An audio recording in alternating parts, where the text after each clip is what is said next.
Right. So next node we have is random value. And as it says, it generates a random value. So let's actually take a vector random value and let me just put it in scale.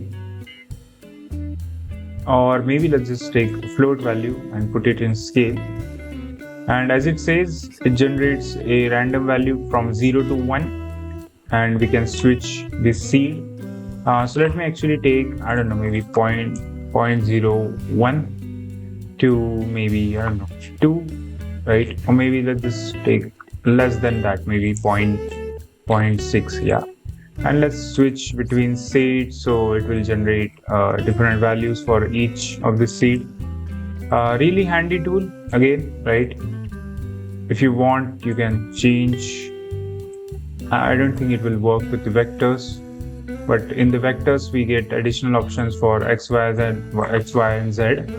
That's why it can, scale on X, Y, and Z very randomly. I like to keep it in rotation. I don't think rotation does that much because we have sphere, right? But you get the point. Like this lets you do randomization option, and in many motion graphic videos you will see this technique used a lot because this is very interesting node to create a very different kind of animations.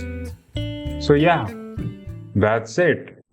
Thanks for watching. Like and share this video and subscribe to channel so you don't miss the next part.